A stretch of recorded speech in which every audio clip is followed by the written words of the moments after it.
आलिया, आज आपकी पहली क्लास है ना? सर मतलब मैं आ चुकी हूँ। ओके। Planck's quantum theory. ठीक है। देखिए यहाँ पे क्या होता है, प्लैंक्स क्वांटम थ्योरी में सबसे पहले according to Planck's quantum theory इन्होंने जो बोला था उसके बारे में लिखते हैं, फिर हम न्यूमेरिकल वगैरह सॉल्व करेंगे। तो अकॉर्डिंग टू दिस थ्योरी, ये हम लोग आलिया सेकंड चैप्टर पढ़ रहे हैं, सेकंड चैप्टर का सेकंड लेक्चर है। अकॉर्डिंग टू दिस थ्योरी, जो एनर्जी होता है वो डायरेक्टली प्रोपोर्शनल टू फ्रीक्वेंसी होता है। ठीक है, तो उसको मैं लिख रहा हूँ। उससे पहले इन केस ऑफ लाइट, अभी ये समझ में आ जाएगा लिख के आ रहा हूँ मैं। In case of light, the smallest packet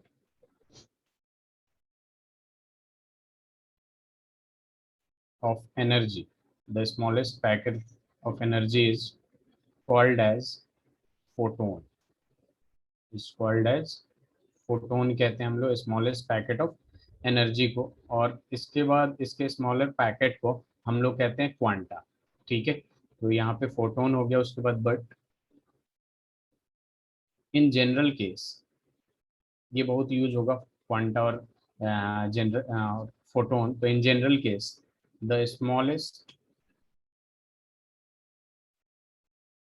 packet of energy is called as quantum.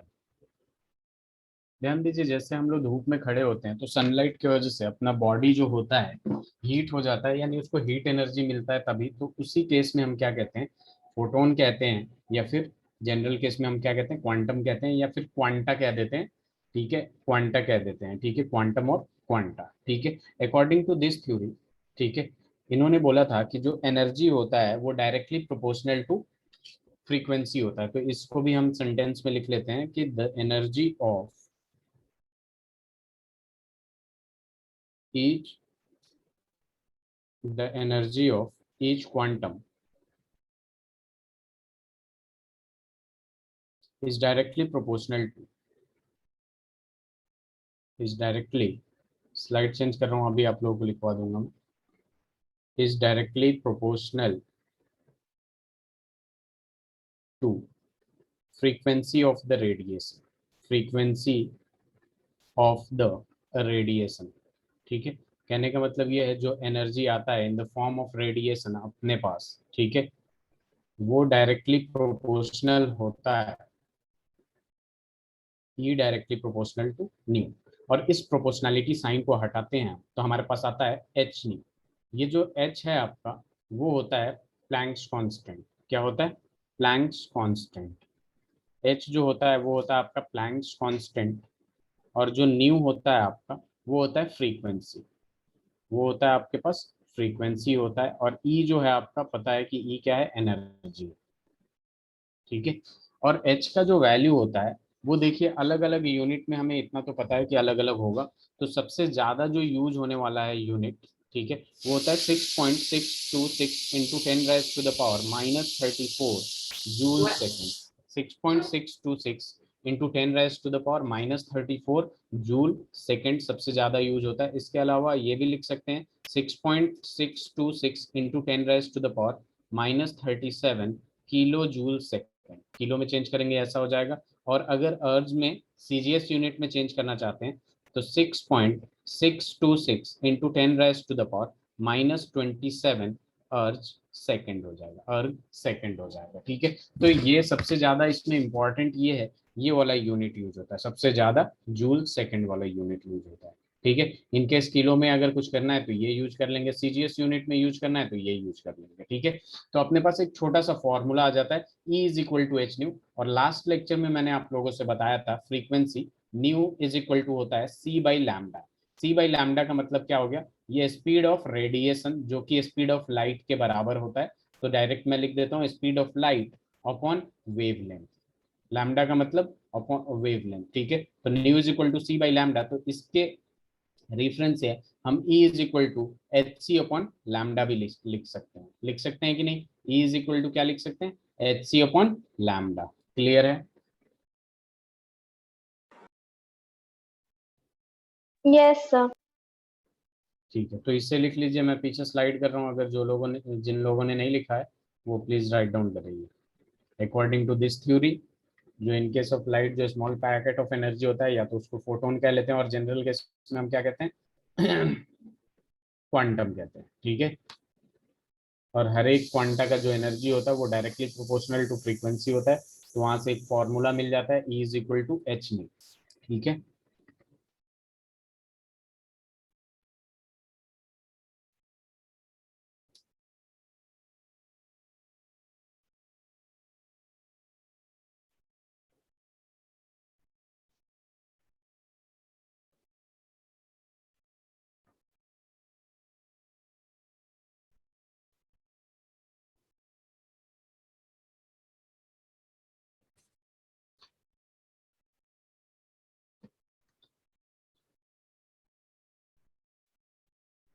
हो गया। Yes sir. Yes sir. ये भी लिख लीजिए। इस चैप्टर में सब कुछ फॉर्मूला बेस्ड है, जितने भी न्यूमेरिकल्स आएंगे आपके फॉर्मूले पे होंगे।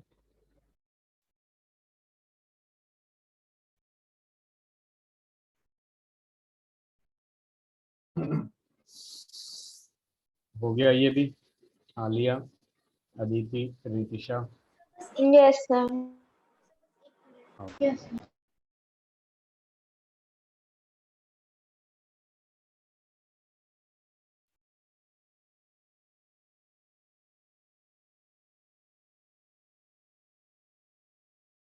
Done sir. Alia, done sir. Okay okay. तो देखिए यहाँ पे अब इसी का थोड़ा सा और, जैसे मान लीजिए नंबर ऑफ फोटोन या number of electron, number of photon generally जब निकालते हैं तो फॉर्मूला क्या होगा, तो इसका थर्ड पॉइंट लिख लीजिएगा। ठीक है, थर्ड पॉइंट में क्या है आपके पास, कि total amount of energy, total amount of energy transmitted from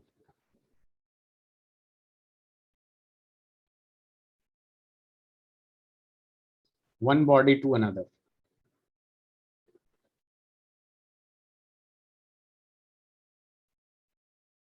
one body to another will be some integral multiple of, will be some integral multiple of energy of quanta, of quantum। तो यहाँ पे अपने पास क्या आ जाता है,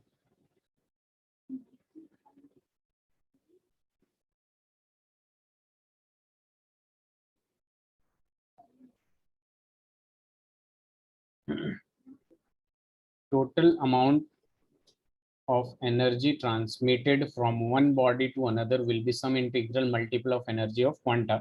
तो यहाँ पे आ जाता है E is equal to N H nu, is equal to N H nu के जगह C बाई लैम्डा लिख देंगे। तो कभी कभी क्वेश्चन में पूछता है, आपको हमेशा ही पूछता है कि what is the number of photon, तो n से मल्टीप्लाई करके हम लोग इजीली निकाल सकते हैं। जैसे मान लीजिए E is equal to H nu है, खुद ही देखिए, तो वन एच न्यू ये वन फोटोन का एनर्जी है। अगर E is equal to two H nu यानी टू फोटोन का एनर्जी है, तो n फोटोन के एनर्जी के लिए एन एच न्यू कर देंगे कि नहीं? और हमें पता है कि since nu is equal to C by lambda, तो ये फॉर्मूला ऐसे भी लिख सकते हैं, एन एच सी अपॉन में लैम्डा। तो इसमें या तो लैम्डा गिवन होगा, मतलब वेवलेंथ गिवन होगा, या फिर फ्रीक्वेंसी गिवन होगा, तो इजीली बस वैल्यू पुट करना है और कैलकुलेट करना है आप लोगों को।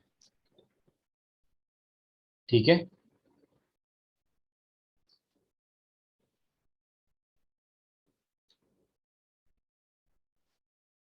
Yes sir. लिख लीजिए आप लोग, हो जाए तो। हो जाए तो बताइएगा।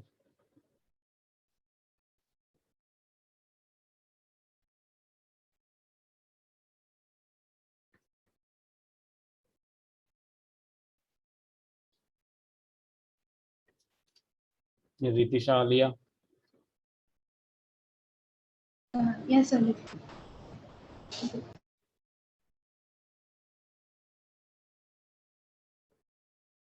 आलिया,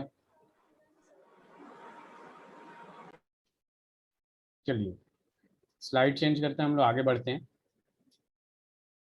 इस पे अब कुछ क्वेश्चंस करते हैं। Calculate the energy of a photon.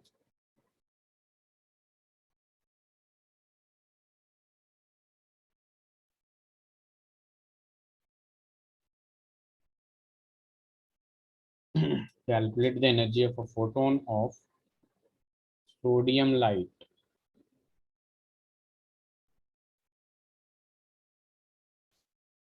of wavelength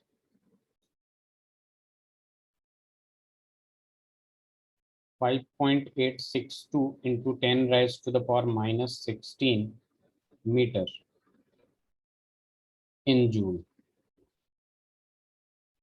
energy निकालना है जूल में।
आलिया, अगर समझ में नहीं आया हो आप बता दीजिएगा, मैं इस क्वेश्चन को कराऊंगा, फिर खुद ब खुद सारी चीजें होंगी। बहुत आसान है, बस फॉर्मूला बेस्ड है। पुट करना है क्वेश्चन और इजीली सॉल्व होगा। ट्राई कर लो, अगर हो गया तो। आपकी आवाज़ बहुत स्लो आ रही है, मुझे समझ में नहीं आया आपने क्या बोला। सर एक बार मैं ट्राई कर लेती हूँ, अगर ठीक है, आप। ठीक। ट्राई करिए, अगर कुछ भी दिक्कत हो तो मुझसे पूछिए।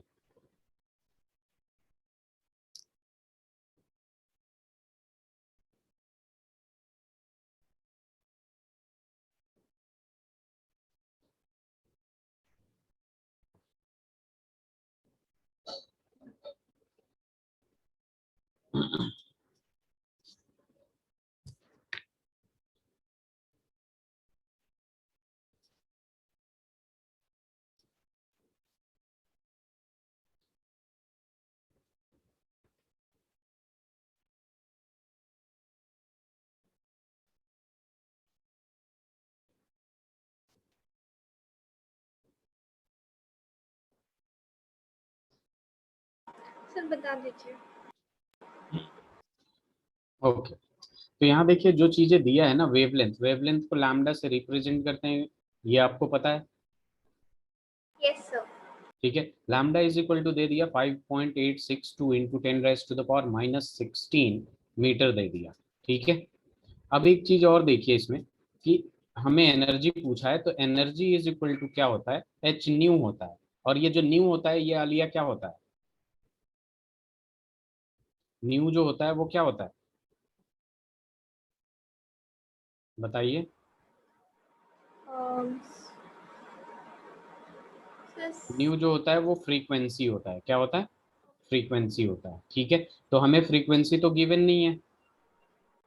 फ्रीक्वेंसी गिवन है क्या, फ्रीक्वेंसी गिवन नहीं है, तो दूसरा फॉर्मूला अप्लाई करेंगे, न्यू की जगह क्या लिख देंगे, सी अपॉन लैम्डा। ठीक है, अब बस इसमें वैल्यू पुट करना है। ठीक है, वैल्यू पुट करेंगे जब हम लोग, तो यहाँ पे देखेंगे कि एच का वैल्यू कितना होता है, बताइए जरा।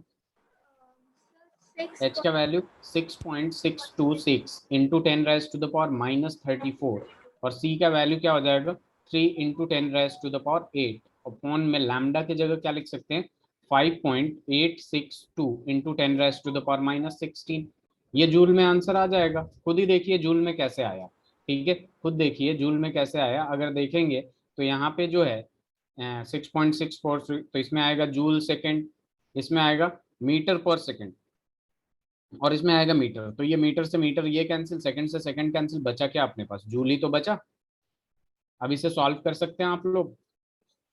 सर हमारा सी क्या है? सी स्पीड ऑफ लाइट है। एक्चुअल में जो रेडिएशन होते हैं ना, इलेक्ट्रोमैग्नेटिक रेडिएशन, इलेक्ट्रोमैग्नेटिक वेव्स जो होते हैं वो स्पीड ऑफ लाइट से मूव करते हैं, स्पीड ऑफ लाइट से मूव करते हैं। तो ये जो स्पीड ऑफ लाइट को हम सी से रिप्रेजेंट करते हैं या रेडिएशन, स्पीड ऑफ रेडिएशन को, जिसका वैल्यू स्पीड ऑफ लाइट का तो हमें पता है ना 3 × 10⁻⁸ मीटर पर सेकेंड होता है। क्लास 9th 10th और 9th में पढ़ा होगा आपने। याद आया? Yes sir. बस वही चीज है।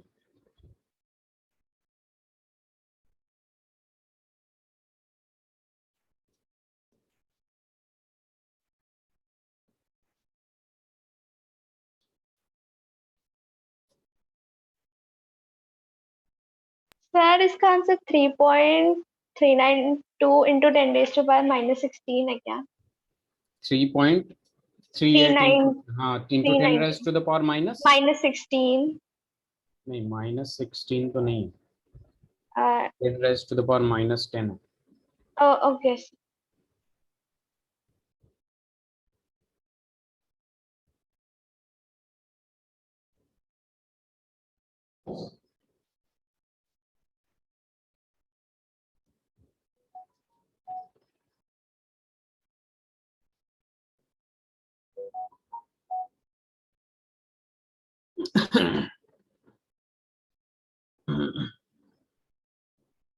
इसको आप लोग सॉल्व कर सकते हैं इजिली। 6.626 है इंटू 10⁻⁻34 इंटू 3 इंटू 10⁻8 अपॉन में 5.862 इंटू 10⁻⁻16 है। तो यहाँ खुद ही देखिए, यहाँ पे क्या है +8 है और यहाँ क्या है -34 है। तो सबसे पहले एक काम करते हैं, हम इसको मल्टीप्लाई कर लेते हैं 3 को और इसको। 3 6 जा 18, 3 2 जा 6 7, 3 6 जा 18 और 3 6 जा 18 8 19 इंटू ये क्या हो जाएगा 10⁻⁻24 हो जाएगा, -26 हो जाएगा। फिर ये 5.86 है इंटू 10⁻⁻16, तो ये ऊपर जाके क्या हो जाएगा 10⁻⁻10 बचेगा। और यहाँ पे 19.87 को 8 लिख लेता हूँ, 9 लिख लेता हूँ मैं, 9 लिख देता हूँ। अपॉन में ये 5.862 है तो 5.9 लिख लेता हूँ। तो इसको डिवाइड कर देंगे अपना। ठीक है, तो ये 3 पॉइंट समथिंग दिख रहा है मुझे। 5 3 जा 15 होता है और 6 3 जा 18 होता है इंटू 10⁻⁻10। और यहाँ पे क्या आ जाएगा जूल आ जाएगा कि नहीं Aliya? Yes sir. Ritisha? Yes sir. Aditi? Yes sir आ गया हूँ। क्लियर है? चलिए नेक्स्ट हम करते हैं। नेक्स्ट स्लाइड चेंज करूं? Yes sir. यस चलिए, सर। अपने पास अब दूसरा क्वेश्चन आता है। Calculate the frequency and energy, the frequency and energy of a photon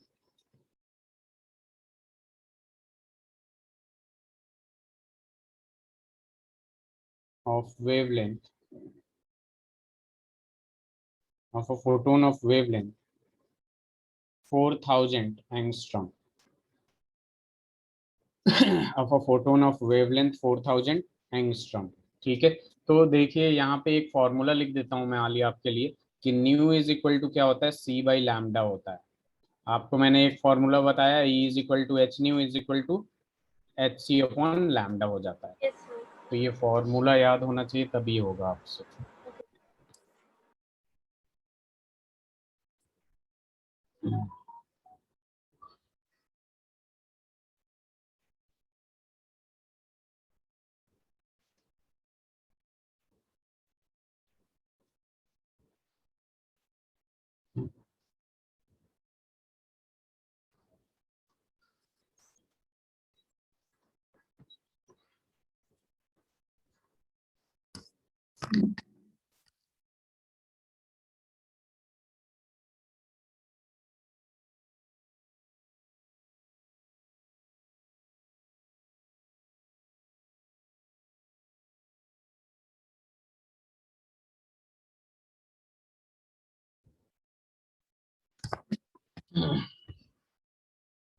ये नहीं होगा फिर से पूछ लीजिएगा आप लोग।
सर इसका आंसर 4.96 इंटू 10⁻⁻19 है।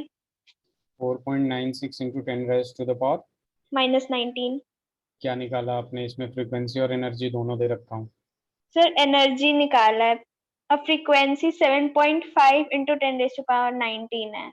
Very good. यहाँ पे आपका सबसे पहले नहीं, फ्रीक्वेंसी क्या बोला आपने? 7.5 yes into ten sir. Raise to the power.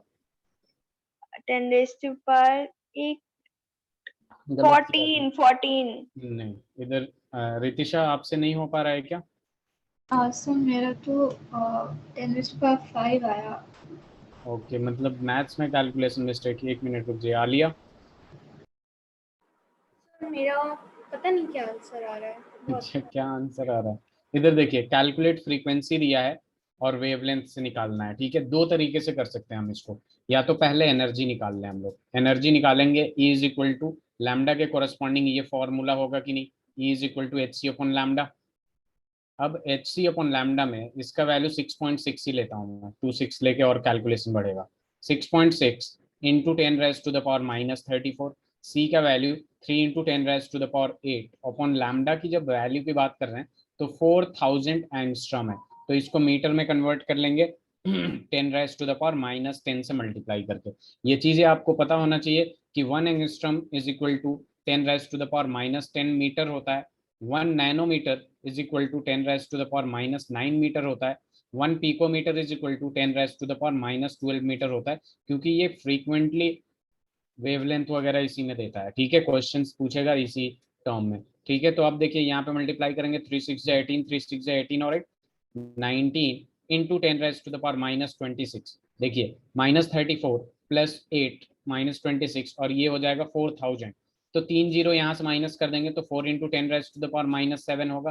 किसी को भी किसी टाइप के कैलकुलेशन में प्रॉब्लम होगा उसी टाइम पूछ लेगा। ठीक है, अभी आप लोग शर्माएंगे, बाद में बहुत प्रॉब्लम होगी। अभी से ऊपर ले जाते हैं हम लोग। ऊपर ले जाएंगे तो ये क्या हो जाएगा? 19.8 इंटू 10⁻⁻19 बचा। अपॉन में क्या आ जाएगा 4। अब इसको सॉल्व कर लेंगे, 4 4 जा 16, फिर 3 बचेगा, तो ये 4 पॉइंट समथिंग इंटू 10⁻⁻19 जूल आ जाएगा। एनर्जी आ गया कि नहीं इतना, बताइए। Yes, sir. 4 point something into 10⁻⁻19 joule. Exactly इसका वैल्यू आता है आपका 4.96 समथिंग आता है, ठीक है, 4.9 इंटू 10⁻⁻19 जूल। तो अपना एनर्जी निकल गया, ठीक है, अपना एनर्जी निकल गया। अब हमें निकालना है फ्रीक्वेंसी। तो दो तरीका है, ठीक है। सबसे पहले E इज इक्वल टू क्या कर सकते हैं हम, एच न्यू कर सकते हैं। एनर्जी हमने निकाला 4.9 इंटू 10⁻⁻19, एच का वैल्यू 6.6 इंटू 10⁻⁻34, और न्यू निकालना है फ्रीक्वेंसी। तो न्यू इज इक्वल टू क्या हो जाएगा, 4.9 इंटू 10⁻⁻19 डिवाइडेड बाई 6.6 इंटू 10⁻⁻34। अब इन दोनों को डिवाइड कर लीजिएगा आप लोग, 4.9 अपॉन 6.6, और ये जब ऊपर जाएगा तो ये पॉजिटिव होगा, और 11 और 4 कितना आ जाएगा, -15। ये मतलब 0 पॉइंट समथिंग करेंगे, ऑलमोस्ट कितना आ जाएगा, ये आ जाएगा वैल्यू आपका 7.5 इंटू 10⁻⁻14 पर सेकेंड, ठीक है। फ्रीक्वेंसी दूसरे तरीके से भी निकाल सकते हैं, ठीक है। किस तरीके से, न्यू इज इक्वल टू मैंने बता रखा है सी बाई लैम्डा होता है, तो सी का वैल्यू डायरेक्ट लिख दीजिए 3 इंटू 10⁻8, और लैम्डा का वैल्यू 4000 इंटू 10⁻−10। तो यहाँ पे ऐसे कर सकते हैं 3 इंटू 10⁻8 अपॉन में 4 इंटू 10⁻−7, ये 3 जीरो इसे देख लेगा, और फिर ये हो जाएगा 3/4, ऊपर जाके 10⁻15, और ये कितना हो जाएगा 0.75 इंटू 10⁻15, विच मीन्स 7.5 इंटू 10⁻, ये प्लस का होगा ना, एक मिनट रुक जाइए, ये प्लस का होगा, सॉरी, ये माइनस ऊपर जाके प्लस होगा, तो ये भी प्लस हो जाएगा, और फिर ये भी 10⁻14 हो जाएगा। क्लियर है? Yes, sir. Yes, sir. समझ में आया सबको, बताइए। Yes, sir. Yes. तो यहाँ पे न्यू मिल जाएगा आपको, और न्यू कितना हो गया आपके पास, एक मिनट रुक जाइए, यहाँ पर सेकंड हो जाएगा। Next कराऊं,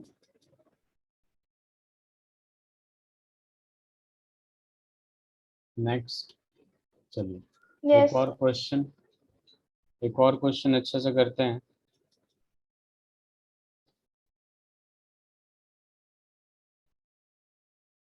Which has higher energy? Which has higher energy?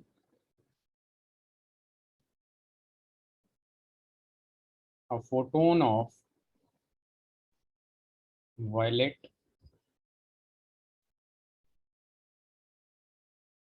light with wavelength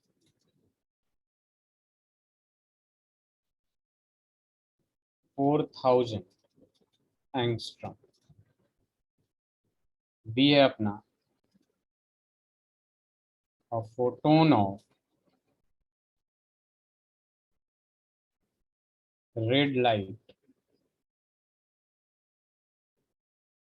with wavelength 7000 angstrom, 7000 angstrom।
नहीं हो पाएगा।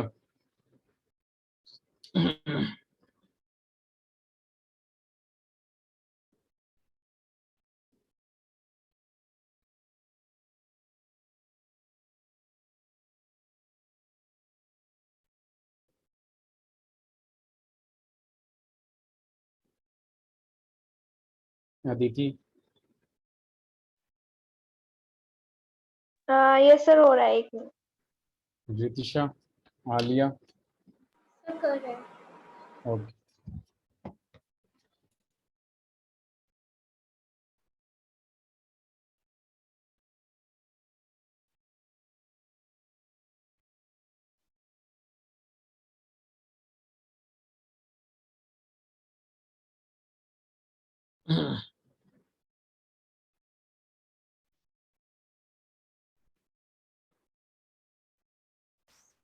सब वायलेट की ज्यादा है। वॉयलेट की ज्यादा। ज्यादा है। Very good. जरा देखिए, इसको दो तरीका है करने का। एक तो देखते ही मैं बता दूंगा, पता है कैसे। एक बात बताइए, E इज इक्वल टू जो होता है एच न्यू होता है, जिससे पता चलता है E directly proportional to nu. और E is equal to H C upon lambda होता है, जिससे पता चलता है E inversely proportional to lambda.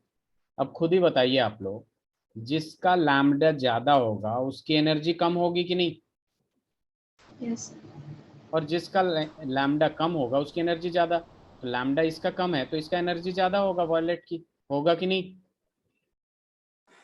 Yes. अब देख लीजिए, इसको सॉल्व करना जरूरी है जब आपके स्कूल में पूछता है तो energy E is equal to H C upon lambda. मैं डायरेक्ट लिख रहा हूँ 6.6 इंटू 10⁻⁻34 इंटू 3 इंटू 10⁻⁸ सी का वैल्यू अपॉन लैम्डा की बात करें तो 4000 इंटू 10⁻⁻10। अब यहाँ पे हम लोग ये लिख सकते हैं जरूर कि यहाँ पे 6 पॉइंट यानी ये 19.8 इंटू 10⁻⁻26 डिवाइडेड बाई 4 इंटू 10⁻⁻ क्या हो जाएगा आपका -7। अब ये ऊपर जाके क्या हो जाएगा 19.8 इंटू 10⁻⁻, माइनस का 19 डिवाइडेड बाई 4 हो जाएगा कि नहीं, बताइए जरा। यानी ये फिर से आ जाएगा 4.9 इंटू 10⁻⁻-19 जूल आ गया। ठीक है, सिमिलरली दूसरे वाले का सॉल्व कर लेंगे हम लोग। 6.6 इंटू 10⁻⁻34 सी का वैल्यू तो सेम ही आएगा 3 इंटू 10⁻8 अपॉन ये क्या हो जाएगा 7000 इंटू 10⁻⁻10। फिर थोड़ा सा इसे सॉल्व कर लेंगे। 19.8 इंटू 10⁻⁻26 डिवाइडेड बाई 7 इंटू 10⁻⁻7 और इसे सॉल्व कर लेंगे 19.8 इंटू 10⁻⁻19 डिवाइडेड बाई 7, 7 टू जो 14 तो 2 पॉइंट समथिंग आएगा, यानी 2.8 इंटू 10⁻⁻19 जूल। किसका एनर्जी ज्यादा है, किसका एनर्जी ज्यादा दिख रहा है 4.9, तो ये एनर्जी ज्यादा है। तो या तो अगर एंट्रेंस में पूछ रहा है तो this is the best solution, है कि नहीं। बताइए। यस। बस हो गया, बहुत आसान है।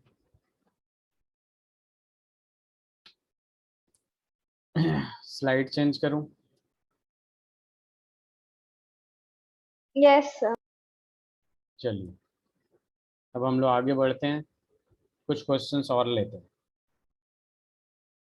स्लाइड चेंज करते हैं। अब देखते हैं आप लोगों को समझ में आया कि नहीं। ये बायो वाले स्टूडेंट कैलकुलेशन से बहुत दूर भागते हैं, पता है। Calculate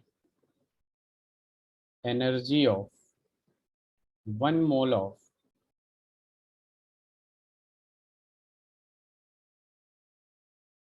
photons of radiation whose frequency is whose frequency is 5 into 10 raised to the power 14 hertz.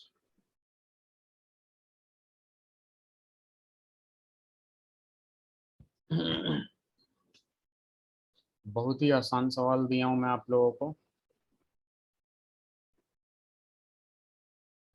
Different types of questions कराया मैंने, ये सेम दिया ताकि आप लोग देखें क्या कर सकते हैं।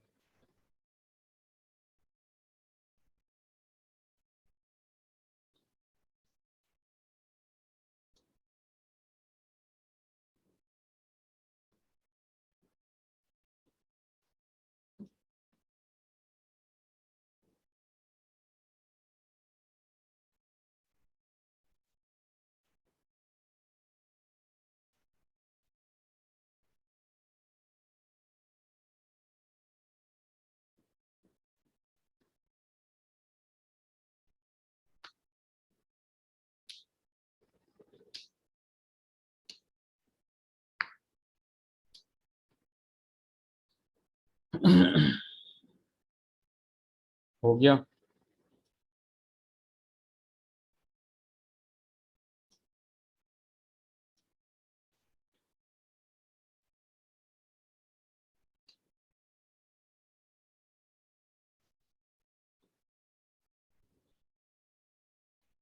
सर इसका आंसर 199.50 into 10⁻³ आ रहा जूल। है।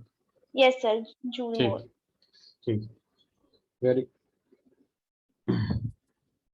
चलिए जरा देख लेते हैं हम लोग। यहाँ देखिए हमें क्या दिया है, कैलकुलेट एनर्जी। इसको अभी भूल जाइए। Calculate energy of photons of radiation whose frequency is this. E is equal to क्या होता है, एच न्यू, या फिर 1 h न्यू कह दूं। एक फोटोन का एनर्जी। H का वैल्यू 6.6 इंटू 10⁻⁻34 इंटू न्यू का वैल्यू कितना हो जाएगा, 5 इंटू 10⁻40। तो 5 6 30, 5 6 30, 33 इंटू 10⁻⁻20 जूल आ गया आपका एनर्जी। ठीक है। अब यहाँ पे हम क्या करेंगे, एनर्जी ऑफ वन मोल, ये किसका है, वन फोटोन का एनर्जी है। तो energy of 1 mole of photon की जब बात करते हैं, 1 मोल ऑफ फोटोन, ठीक है। तो energy of 1 mole of photon is equal to हो जाता है आपके पास, 1 मोल में कितना होता है, 6.022 इंटू 10⁻⁻23 होता है कि नहीं। 6.022 इंटू 10⁻⁻23 1 मोल में होता है। अगर एक का एनर्जी इतना है तो 1 मोल का एनर्जी सबसे मल्टीप्लाई करेंगे, 33 इंटू 10⁻⁻20। तो यहाँ पे 3 6 जा 18, 3 6 जा 18 और एक 19, ऐसे कुछ कर लेंगे, मतलब मल्टीप्लाई कर सकते हैं हम लोग यहाँ पे इजीली। तो यहाँ पे आ जाएगा 6.022 इंटू 33 इंटू 10⁻³ जूल। ठीक है। ये almost 199 point something kilo joule आ रहा है। ठीक है। 51 यस। किलो जूल आंसर आ जाएगा। ये 1 मोल एनर्जी का, 1 मोल ऑफ फोटोन का एनर्जी है। ये एक फोटोन का एनर्जी है। ठीक है। आलिया, रितिशा, Yes. Yes. चलिए स्लाइड चेंज करूं। Yes. एक मिनट, ये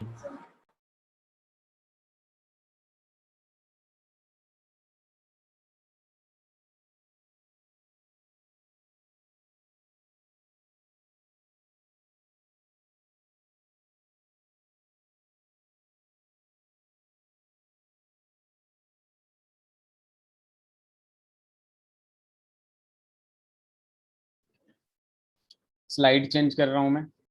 नेक्स्ट क्वेश्चन की तरफ बढ़ते हैं हम लोग। ठीक है। क्वेश्चन है अपने पास क्या, 100 watt bulb emits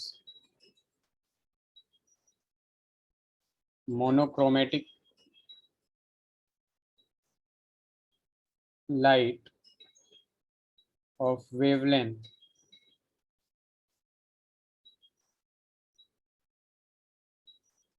400 nanometer. Calculate the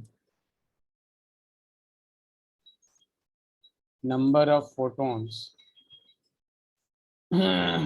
emitted per second by the bulb. ये करिए आप।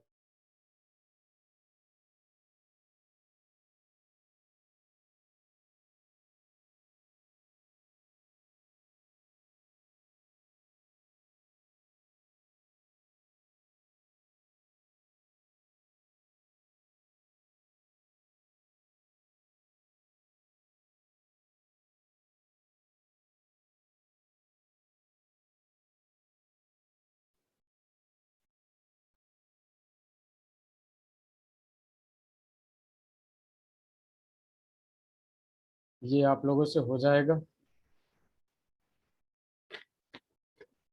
Yes.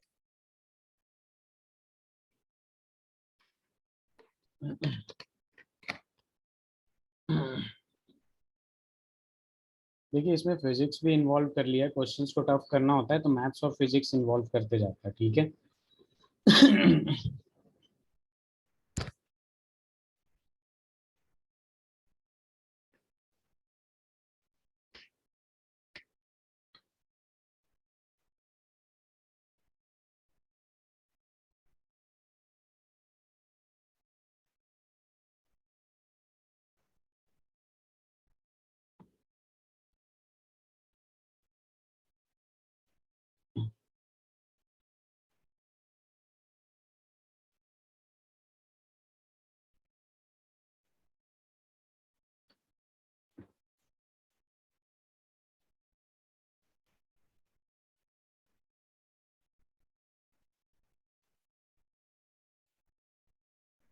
सर ये 2.012 into 10⁻20 है क्या?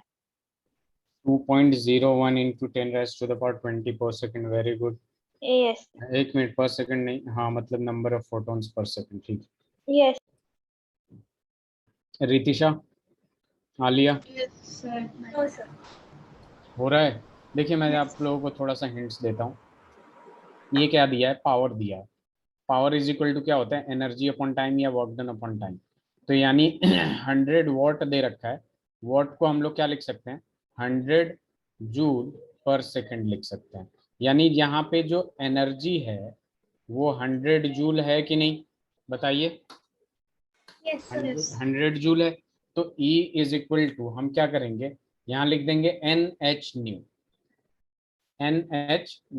ठीक है। लेकिन यहाँ पे वेवलेंथ के टर्म में दिया है तो हम न्यू ना लिख के हम क्या लिखेंगे, HC अपॉन में क्या लिखेंगे, लैम्डा लिख देंगे, ठीक है। अब E का वैल्यू देख लीजिए आप, 100 जूल है। N का हमें नंबर ऑफ फोटॉन्स निकालना है, इनटू H का वैल्यू 6.6 इंटू 10⁻⁻34, ठीक है।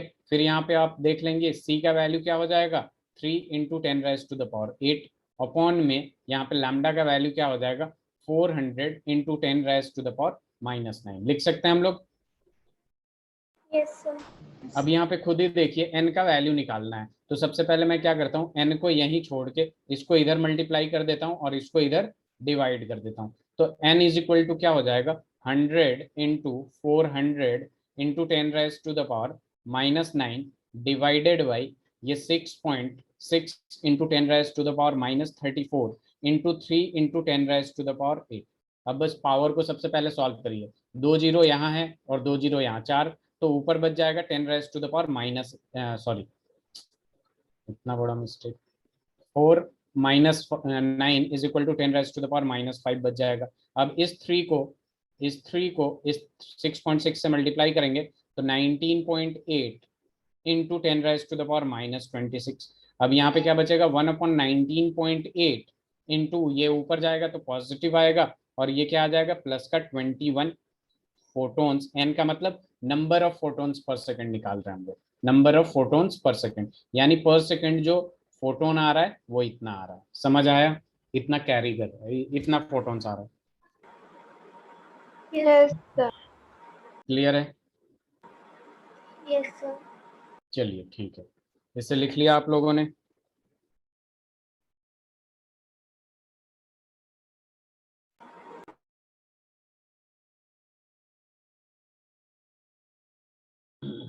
Slide Yes. चेंज करें, Ritisha, Yes. Yes. Alia, Yes, चलिए sir. अपने पास आता है फोटो इलेक्ट्रिक इफेक्ट। ठीक है, देखिए ये पार्ट बहुत कैलकुलेटिव है, पहले ही बता रहा हूँ। मल्टीप्लाई डिवाइड पावर का देखना पड़ेगा, ठीक है। तो थोड़ा सा पेशेंस रखिएगा और करने की कोशिश करिएगा, ठीक है। तो यहाँ पे क्या आता है आपके पास, सबसे पहले फोटो इलेक्ट्रिक इफेक्ट, ठीक है। और फोटो इलेक्ट्रिक इफेक्ट में भी यही न्यू और सी वगैरह की बात होगी। इसको मैं सबसे पहले समझाता हूँ ये होता क्या है। देखिए फोटो इलेक्ट्रिक इफेक्ट में होता क्या है, जैसे हम, मैंने क्या बोला कि अगर हम सनलाइट में खड़े रहते हैं अपना बॉडी हीट कर जाता है, वैसे ही क्या होता है कि अगर कोई मेटल सरफेस है, ये क्या आपके पास मेटल सरफेस है। मेटल सरफेस है और ऊपर से जो एनर्जी आ रहा है in the form of sunlight, H new, photons जो आ रहे हैं, क्वांटा जो आ रहे हैं, स्मॉल पैकेट्स ऑफ एनर्जी। तो आपको पता है कि इस मेटल सरफेस में इलेक्ट्रॉन होंगे। मेटल है तो जाहिर सी बात है इलेक्ट्रॉन होगा कि नहीं। अब ये इन द फॉर्म ऑफ क्वांटा और फोटोन, सनलाइट इसको दे रहा है एनर्जी। तो इलेक्ट्रॉन को भी एनर्जी मिलेगा, इलेक्ट्रॉन को एनर्जी मिलेगा कि नहीं। Yes, sir. अब इलेक्ट्रॉन को जब एनर्जी मिलेगा, जब इलेक्ट्रॉन एनर्जेटिक होगा, तो इलेक्ट्रॉन मूव करना शुरू करेगा। और जब इलेक्ट्रॉन मूव करना शुरू करता है, इसी फेनोमेना को हम कहते हैं फोटो इलेक्ट्रिक इफेक्ट। फोटो का मतलब क्या हो गया, सनलाइट, ठीक है। लाइट हो गया, फोटो का मतलब सनलाइट हो गया, और इलेक्ट्रिक मतलब इलेक्ट्रॉन के मूवमेंट को ही तो करंट कहते हैं हम, ठीक है। तो यहाँ पे हम बात करते हैं कि when sunlight incident on metal surface, when sunlight incident on metal surface, electrons get energy or get energetic and start moving. This phenomena is known as, this phenomenon is known as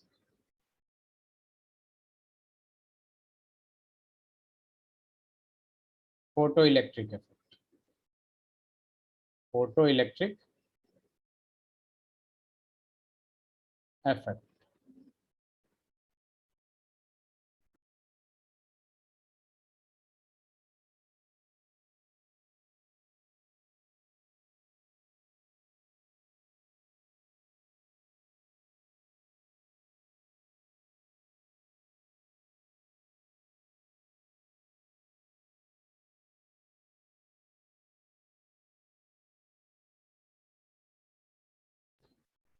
लिख लिया आप लोगों ने। Yes. Yes, sir. तो ये समझ में आया आपको, एक मेटल सरफेस पे जब सनलाइट इंसिडेंट होता है, ठीक है, तो वहां पे क्या होता है, इलेक्ट्रॉन एनर्जी गेन करता है, उसके बाद उसकी मूवमेंट होने शुरू होती है, ठीक है। तो उसी को हम कहते हैं फोटो इलेक्ट्रिक इफेक्ट। अब देखिए बात ये होती है कि अलग अलग मेटल सरफेस की, अलग अलग मेटल सरफेस की अलग अलग टेंडेंसी होती है इलेक्ट्रॉन की मूवमेंट की। मतलब कि ये कि कहीं कहीं किसी किसी मेटल सरफेस पे इलेक्ट्रॉन जल्दी मूवमेंट शुरू कर देते हैं, ठीक है, जल्दी एनर्जेटिक हो जाते हैं, और कहीं कहीं लेट से। तो इसको हम कहते हैं, कुछ टर्म्स आते हैं यहाँ पे, जैसे वर्क फंक्शन, ठीक है। अभी समझ में आ जाएगा आपको वर्क फंक्शन क्या होता है। इसको फाई और डब्ल्यू नॉट से रिप्रेजेंट करते हैं। फाई और डब्ल्यू नॉट से हम लोग रिप्रेजेंट करते हैं। ये देखिए ये क्या होता है, minimum energy required, minimum energy required to eject an electron, to eject an electron from metal surface, from metal surface is called work function, is called work function, is called work function। अब ध्यान दीजिए इधर, जैसे अलग अलग metal surface में होता क्या है अपना अलग अलग एक वर्क फंक्शन होता है, जिससे मिनिमम एनर्जी से, जिस मिनिमम एनर्जी से क्या होता है कि इलेक्ट्रॉन एनर्जेटिक हो जाता है और मूवमेंट शुरू कर देता है, उसी को हम क्या कहते हैं, वर्क फंक्शन कहते हैं, ठीक है। इसके बाद एक टर्म आता है जिसको हम कहते हैं threshold frequency. Threshold frequency, threshold frequency को हम न्यू नॉट से रिप्रेजेंट करते हैं। किससे रिप्रेजेंट करते हैं? न्यू नॉट से रिप्रेजेंट करते हैं। और देखिए, क्योंकि अगर मिनिमम एनर्जी है तो आपका जो फ्रीक्वेंसी भी होगा वो क्या होगा? मिनिमम होगा। तो यहाँ पे हम लिख सकते हैं minimum frequency required to eject an electron, to eject an electron, उसको हम क्या कह देते हैं? थ्रेशोल्ड फ्रीक्वेंसी कह लेते हैं। फिर यहाँ एक और टर्म आता है थ्रेशोल्ड वेवलेंथ।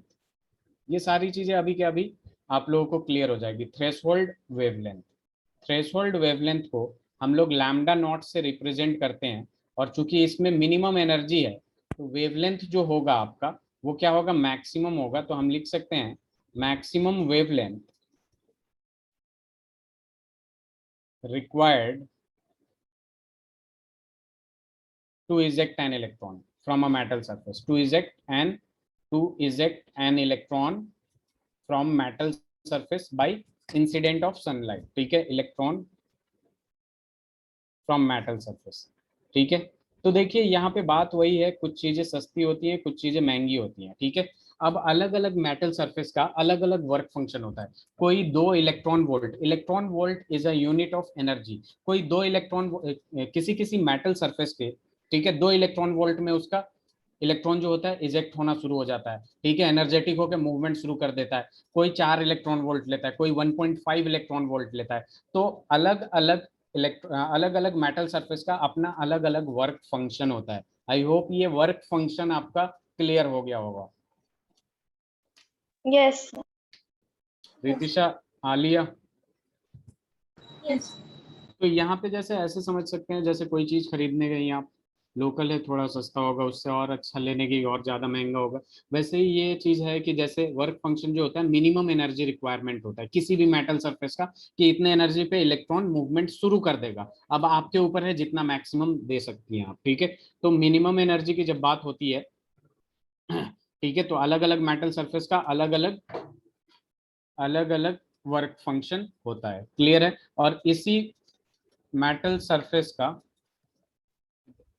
इसी मेटल सरफेस के कोरेस्पॉन्डिंग हम थ्रेशोल्ड फ्रीक्वेंसी और थ्रेशोल्ड वेवलेंथ कैलकुलेट करते हैं। ठीक है, तो यहाँ पे अगर हम लिखना चाहें तो डब्ल्यू नॉट यानी ये phi is equal to H nu naught लिख सकते हैं, which is also equals to H C upon lambda naught लिख सकते हैं। ठीक है, Yes. स्लाइड चेंज करूं? Yes. चलिए, अब देखिए अपने पास क्या आता है। रितिशा हो गया? Yes, sir. Alia? Yes, sir. देखिए यहाँ पे अब अपने पास क्या होता है, जैसे जस्ट सपोज इस मेटल सरफेस की जो फाई है, फाई का मतलब ये समझ में आ जाना चाहिए कि इलेक्ट्रॉन को जगाने में इतना एनर्जी खत्म हो जाएगा। ठीक है, इलेक्ट्रॉन को जगाने में इतना एनर्जी खत्म हो जाएगा। जैसे जस्ट सपोज इसका फाई 2 इलेक्ट्रॉन वोल्ट है, आपने इसको क्या कर दिया? 10 इलेक्ट्रॉन वोल्ट दिया। आपने कितना दिया? 10 इलेक्ट्रॉन वोल्ट दिया। ठीक है, तो यहाँ देखिए क्या हो जाएगा आपके पास।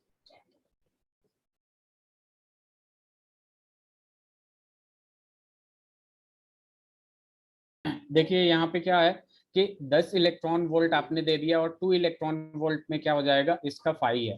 तो जैसे यहाँ पे E इज इक्वल टू अपने पास आता है फाई। ठीक है, यानी आपने 10 इलेक्ट्रॉन वोल्ट दिया है और 2 इलेक्ट्रॉन वोल्ट इलेक्ट्रॉन को जगाने में लग गया।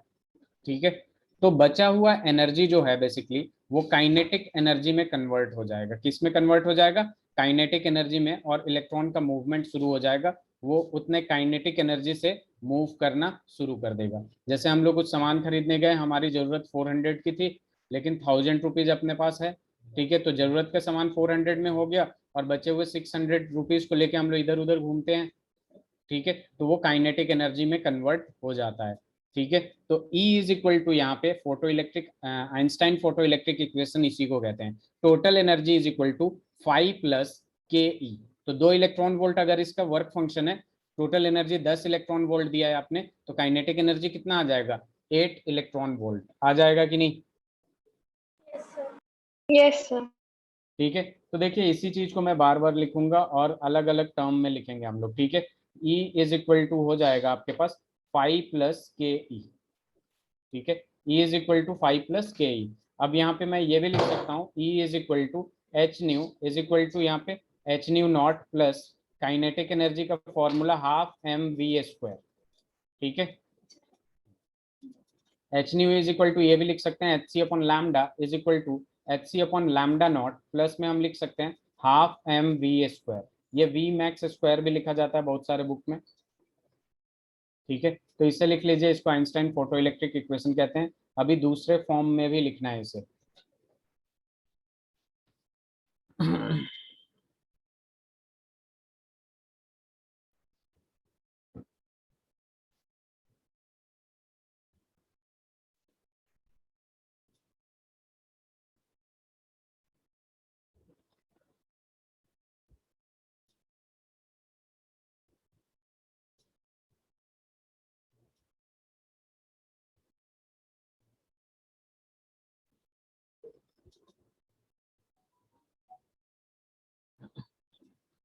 हो गया। Yes, sir. Yes, sir. Aditi, Yes, sir. चलिए स्लाइड चेंज करते हैं। अपने पास यहाँ पे आया था E is equal to H nu plus h nu naught plus ½ mv², या फिर यूं लिख देते हैं काइनेटिक एनर्जी लिख लेते हैं और 5 + ke लिख देता हूँ डायरेक्ट। 5 + ke kinetic energy. अब देखिए यहाँ पे एक टर्म आता है जिसको हम क्या कहते हैं, स्टॉपिंग पोटेंशियल। स्टॉपिंग पोटेंशियल, तो ये जो स्टॉपिंग पोटेंशियल है इसको Vs से रिप्रेजेंट करते हैं। बेसिकली इलेक्ट्रॉन जब मूव करना शुरू करता है तो जिस डायरेक्शन में मूव करता है और उसे रोकना है तो उसके अपोजिट डायरेक्शन में हम एक पोटेंशियल अप्लाई करते हैं जो कि EVs के बराबर होता है। EVs, इलेक्ट्रॉन की बात हो रही है तो E × Vs is equal to kinetic energy हो जाता है। अब देखिए ये फॉर्मूला आया कहाँ से आपके पास, आपने काइनेटिक एनर्जी का डेरिवेशन जब हम लोग करते हैं तो सबसे पहले हम निकालते हैं वर्क डन निकालते हैं और उसके बाद लिख देते हैं this work done will be stored in the form of kinetic energy. ठीक है, अब देखिए वैसे ही अपने पास क्या होता है, पोटेंशियल इज इक्वल टू क्या होता है, वर्क डन अपॉन चार्ज होता है। ठीक है, तो work done is equal to V × Q। तो काइनेटिक एनर्जी, जितने काइनेटिक एनर्जी से जिस डायरेक्शन में मूव कर रहा हो, जैसे इतना इलेक्ट्रॉन, ये जो इलेक्ट्रॉन है इस डायरेक्शन में मूव कर रहा है कुछ काइनेटिक एनर्जी से, तो इसके अपोजिट डायरेक्शन में हम क्या अप्लाई करते हैं, पोटेंशियल अप्लाई करते हैं। ठीक है, इतने वर्क डन का। ठीक है, वर्क डन कितना होना चाहिए, V × Q। ठीक है, तो यहाँ पे V जो होता है स्टॉपिंग पोटेंशियल कहते हैं उसको, और E जो होता है चार्ज ऑन इलेक्ट्रॉन, तो वो काइनेटिक एनर्जी के बराबर होता है और फिर वो इलेक्ट्रॉन वहीं पे रुक जाता है। तो इसके टर्म में भी इस photo electric Einstein photo electric equation में लिख सकते हैं E is equal to 5 + ke के जगह हम ये भी लिख सकते हैं E is equal to H nu is equal to H nu naught plus kinetic energy के जगह EVs लिख सकते हैं। Hc/λ is equal to Hc/λ naught plus हम EVs लिख सकते हैं कि नहीं।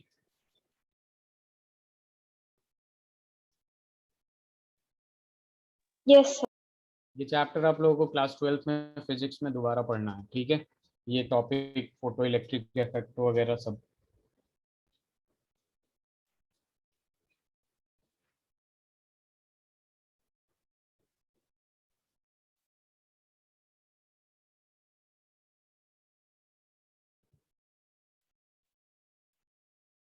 हो गया। So बस एक minute. Okay okay, take your time.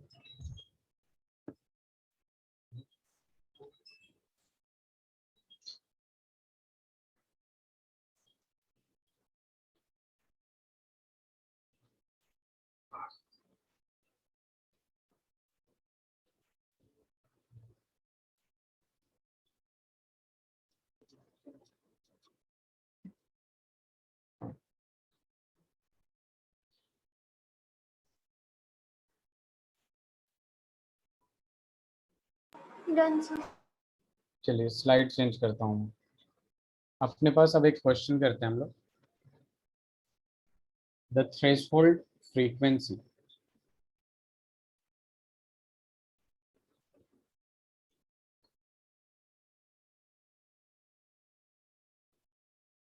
nu naught for a metal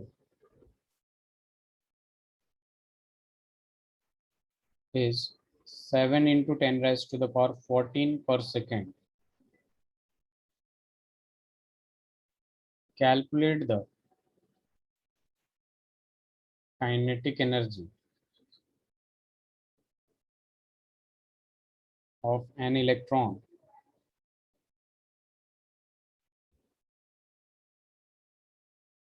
emitted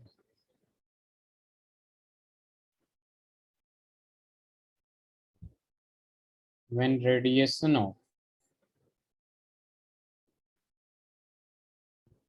frequency nu is equal to 1 into 10 raised to the power 15 per second hits the metal.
हो जाएगा. Yes, I.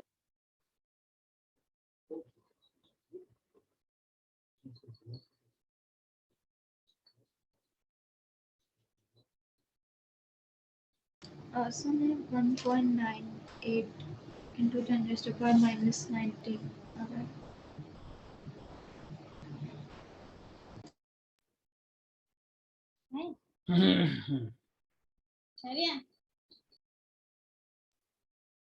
हो गया. इसका sir 19.878 into 10 raised to the power minus 20 joule. ठीक. यहाँ देखिए अपने पास रितिशा, आलिया हुआ आप लोगों का? Yes, sir. Yes. आपका आलिया? देखिए यहाँ पे E is equal to 5 plus के ही लगा देंगे, हमें काइनेटिक एनर्जी निकालना है ना. तो kinetic energy is equal to क्या कर सकते हैं, E माइनस 5 कर सकते हैं. E के जगह h nu minus h nu naught हो जाएगा यहाँ पे, और kinetic energy is equal to h common ले लेंगे तो न्यू माइनस न्यू नॉट. बस अभी इसे सॉल्व करना है. न्यू के जगह हम एच को ऐसे ही रखिए. न्यू कितना है, द थ्रेशोल्ड फ्रीक्वेंसी इतना दे रखा है, और जो आपने दिया है वो कितना है, 10 raised to the power 15 है, माइनस ये आपका 7 into 10 raised to the power 14 है.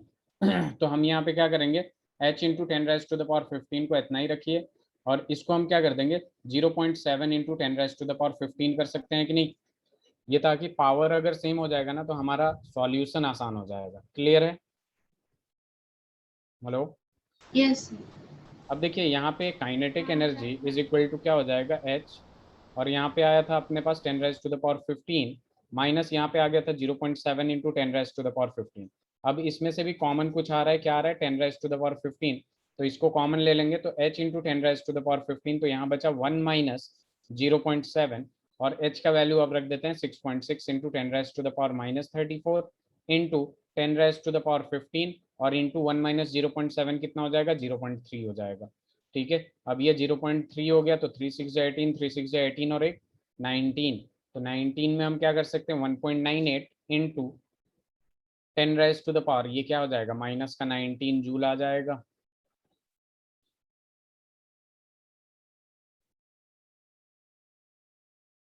बताइए। Yes sir. पर आप स्लाइड को पीछे कर सकते हैं। जी जी, ये लीजिए।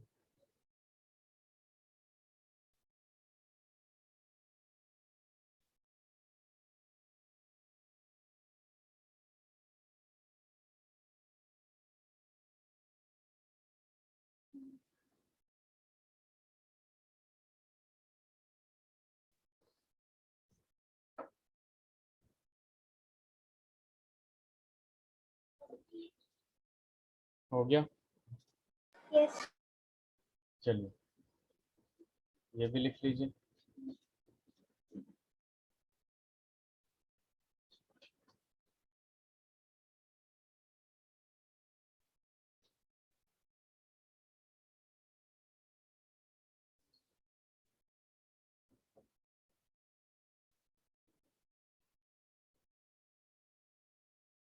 स्लाइड चेंज करूं?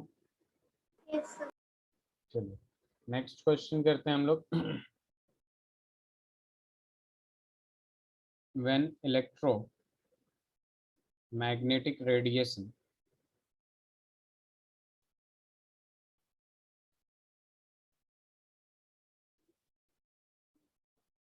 of wavelength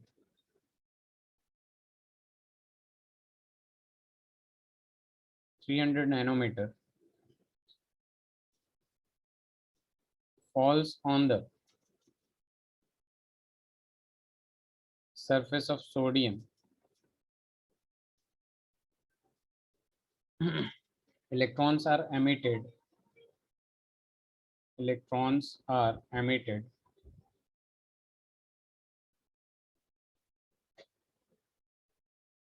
with a kinetic energy of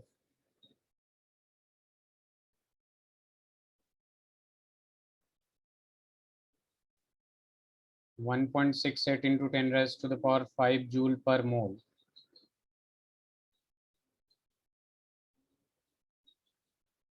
What is the minimum energy? What is the minimum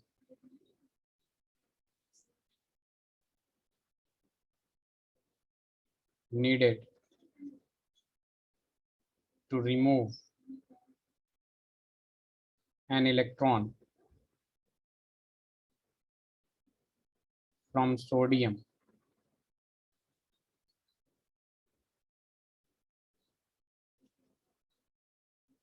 What is the maximum wavelength?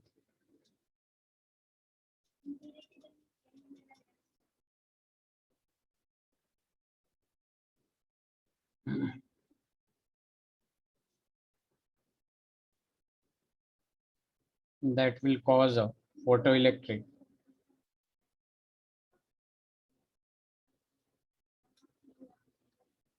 to be emitted.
बताऊं क्या मैं? No, sir.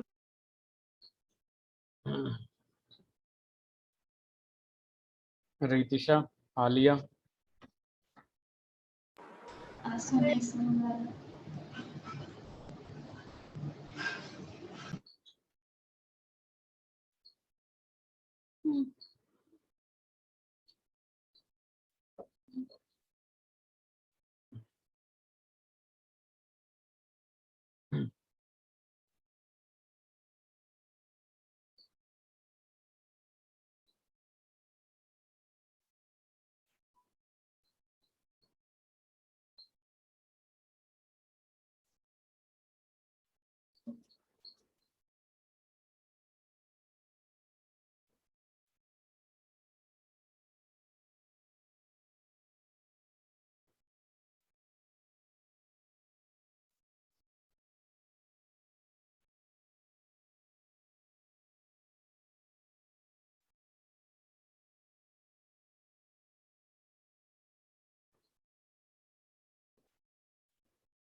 सर इसका आंसर 517 है क्या?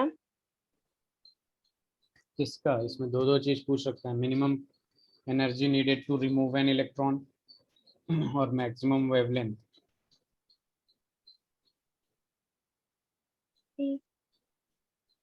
आपने निकाला क्या है? इसकी वेवलेंथ तो वेवलेंथ वैसे नहीं निकला होगा। 517 है। एक मिनट, हाँ, तो मिनिमम एनर्जी के कॉरेस्पॉन्डिंग निकला होगा। मिनिमम एनर्जी है एक इलेक्ट्रॉन के लिए 3.84 इंटू 10⁻⁻19। ठीक है, चलिए इधर देखिए जरा।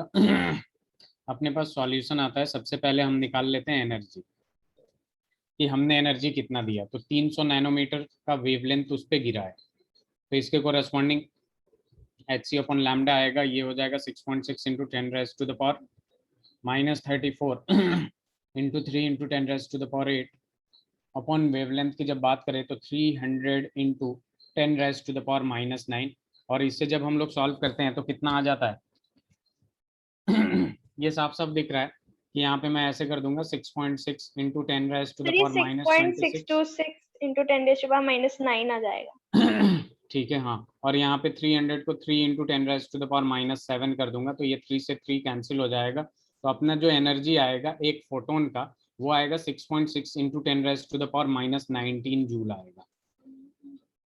ठीक है, पर मोल की बात किया है तो energy of 1 mole of photon निकाल लेंगे। Energy of 1 mole photon, 1 mole photon अगर निकालते हैं तो इसको किससे मल्टीप्लाई कर देंगे? देख लीजिए, 6.6 इंटू 10⁻⁻19 को किससे मल्टीप्लाई कर देंगे?